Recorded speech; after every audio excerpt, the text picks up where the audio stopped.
আসসালামু আলাইকুম। বাংলাদেশ বেতার সিলেট সংবাদ পড়ছি আমিনুল ইসলাম। প্রবাসী কল্যাণ ও বৈদেশিক কর্মসংস্থান মন্ত্রণালয় এবং শ্রম ও কর্মসংস্থান মন্ত্রী আরিফুল হক চৌধুরী একদিনের সরকারি সফরে আজ সিলেট আসছেন।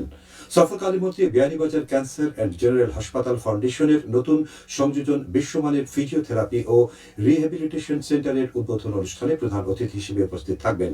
পরে তিনি ঢাকার উদ্দেশ্যে যাত্রা করবেন। সরকারি খরচে বিরোধ শেষ, সবার আগে বাংলাদেশ, এই প্রতিপাদ্যকে সামনে রেখে সারা দেশের মতো সিলেটেও গতকাল পালিত হয়েছে জাতীয় আইনগত সহায়তা দিবস। আর্থিকভাবে অসচ্ছল, সহায় সম্বলহীন ও নানাবিধ আর্থ সামাজিক কারণে বিচার প্রাপ্তিতে অসমর্থ প্রার্থীদের জনগণকে আইনত সহায়তা প্রদান করবে দিবসটি পালন করা হয়। সরকারি আইনগত সহায়তা কার্যক্রমের প্রচার ও প্রসারের লক্ষ্যে 2013 সাল থেকে এই দিবসটি পালিত হয়ে আসছে। দিবসটি উপলক্ষে সিলেট র্যালি ও আলোচনা সভা অনুষ্ঠিত হয়েছে। এ উপলক্ষে জকিগঞ্জে র্যালি ও আলোচনা সভা অনুষ্ঠিত হয়েছে। জাতীয় আইনগত সহায়তা প্রদান সংস্থার উদ্যোগে এবং জকিগঞ্জ চৌকি আদালত লিগ্যাল এইড বিশেষ কমিটির ব্যবস্থাপনায় এই কর্মসূচি পালিত হয়। পরে উপজেলা অডিটোরিয়ামে অনুষ্ঠিত হয় আলোচনা সভা। এই সময় বক্তারা বলেন, বিচার পাওয়া প্রতিটি নাগরিকের অধিকার, তবে আর্থিক অসচ্ছলতা ও আইনি জটিলতার কারণে অনেকেই ন্যায় বিচার থেকে বঞ্চিত হন। এই কারণে দরিদ্র জনগোষ্ঠীর জন্য বিনামূল্যে আইনগত সহায়তা নিশ্চিত করতে লিগ্যাল এইড কার্যক্রম গুরুত্বপূর্ণ ভূমিকা রাখছে। এদিকে দিবসটি উপলক্ষে রেলি আলোচনা সভা অনুষ্ঠিত হয়েছে মৌলভীবাজারে। সবাই জানানো হয়, চলতি অর্থ বছরে এ পর্যন্ত জেলার 2113 জনকে আইনগত সহায়তা প্রদান করা হয়েছে। জেলা লিগ্যাল এইড কমিটি এর আয়োজন করে। দিবসটি উপলক্ষে রেলি ও আলোচনা সভা অনুষ্ঠিত হয়েছে সুনামগঞ্জে। অনুষ্ঠানে স্বেচ্ছায় রক্তদান কর্মসূচির পাশাপাশি আইনি পরামর্শ প্রদানের জন্য 6টি স্টল খোলা হয়। সুনামগঞ্জে দুস্থ ও অসচ্ছল নারীদের স্বাবলম্বী করতে সেলাই মেশিন বিতরণ করা হয়েছে।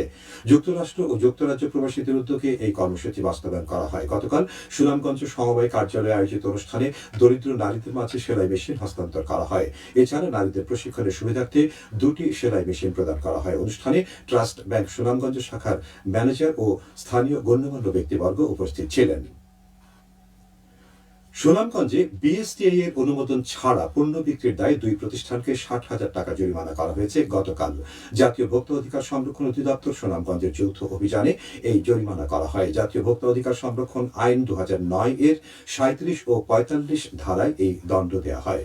পণ্যের সঠিক তথ্য, মূল্য ও মান নিশ্চিত না করা এবং বিএসটিআই অনুমোদন ছাড়া পণ্য বিক্রি করা আইনত দণ্ডনীয় অপরাধ। লোকজ উৎসব অনুষ্ঠিত হবে আজ সুনামগঞ্জের হাসন রাজা মিলনায়তনে। জেলা শিল্পকলা একাডেমি আয়োজিত অনুষ্ঠানে প্রধান অতিথি হিসেবে উপস্থিত ছিলেন জেলা প্রশাসক মোহাম্মদ মিনহাজুর রহমান। লোকজ সংস্কৃতির সংরক্ষণ ও বিকাশে এই আয়োজন গুরুত্বপূর্ণ ভূমিকা রাখবে। উৎসবে জেলার বিভিন্ন সাংস্কৃতিক সংগঠন অংশ নেবে। অনুষ্ঠানে বিভিন্ন সংগঠন নৃত্য, সঙ্গীত ও নাট্য পরিবেশন উপস্থাপনা করবে। উৎসবটি সবার জন্য উন্মুক্ত থাকবে। হবিগঞ্জ জেলা জুড়ে কালবৈশাখীর তাণ্ডবে লণ্ডভণ্ড হয়ে পড়েছে জেলার কয়েকটি বৈদ্যুতিক খুঁটি ও গাছপালা। এতে বিদ্যুতের চরম বিপর্যয় দেখা দিলে অন্ধকারচ্ছন্ন হয়ে পড়ে বিভিন্ন এলাকা। বৈদ্যুতিক খুঁটি ও গাছপালা উপড়ে ব্যাপক ক্ষয়ক্ষতি হয়েছে। কোথাও কোথাও সড়ক ভেঙে যাওয়ায় যোগাযোগ ব্যবস্থার বিঘ্ন ঘটেছে। গত সোমবার রাত থেকে শুরু হওয়া প্রবল ঝড়, তুফান ও কালবৈশাখীর তাণ্ডবে হবিগঞ্জ সদর, বাহুবল, নবীগঞ্জ, বানিয়াচং ও আজমেরীগঞ্জ সহ জেলার বিভিন্ন উপজেলায় ব্যাপক ক্ষয়ক্ষতি হয়।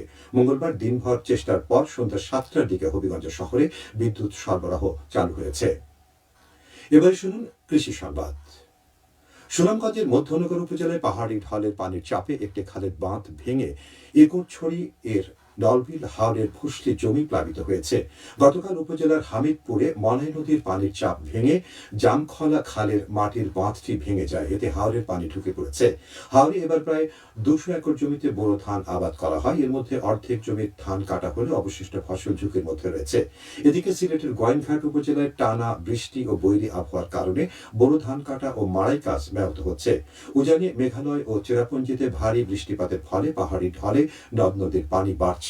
এতে হাওরের নিচু এলাকা প্লাবিত হওয়ার আশঙ্কা দেখা দিয়েছে। উপজেলায় প্রায় 4,500 হেক্টর জমির মধ্যে 80% ধান ইতিমধ্যে কাটা হয়েছে। দ্রুত পাকা ধান কাটার জন্য কৃষকদের পরামর্শ দেওয়া হয়েছে। সিলেট সহ সারা দেশে নতুন কোড়ি স্পোর্টসের আবেদন প্রক্রিয়া শেষ হয়েছে। গতকাল থেকে শুরু হয়েছে দুদিনব্যাপী দল গঠন কার্যক্রম। 8টি ইভেন্টের প্রতিযোগিতায় জেলার 13টি উপজেলা ও একটি সিটি কর্পোরেশন দল অংশ নেবে। এতে 12 থেকে 14 বছর বয়সী ছাত্রছাত্রীরা অংশগ্রহণ করবে। 8টি ইভেন্টের মধ্যে রয়েছে ফুটবল, ক্রিকেট, কাবাডি, অ্যাথলেটিক্স, দাবা, মার্শাল আর্ট এবং সাঁতার। আগামী 2রা মে বিকেলে সিলেট জেলা স্টেডিয়াম থেকে এই কর্মসূচি শুরু হবে। সবশেষে আবহাওয়া। সন্ধ্যা 6টা পর্যন্ত পূর্বাভাসে বলা হয়েছে সিলেট ও পার্শ্ববর্তী এলাকায় পশ্চিম উত্তর পশ্চিম দিক থেকে অস্থায়ীভাবে ঘন্টায় সর্বোচ্চ 60 কিলোমিটার বেগে ঝোড়ো হাওয়া বয়ে যেতে পারে। সেই সঙ্গে হতে পারে বৃষ্টি অথবা বজ্রসহ বৃষ্টিপাত। এসব এলাকার নদী বন্দরসমূহকে 1 নম্বর সতর্কতা সংকেত দেখে যেতে বলা হয়েছে। আজ সিলেটে সূর্যোদয় হয়েছে 5টা 18 মিনিটে এবং সূর্য অস্ত যাবে 6টা 21 মিনিটে। সংবাদ শেষ হলো। আমাদের পরবর্তী স্থানীয় সংবাদ প্রচারিত হবে বিকেল 4টা 30 মিনিটে।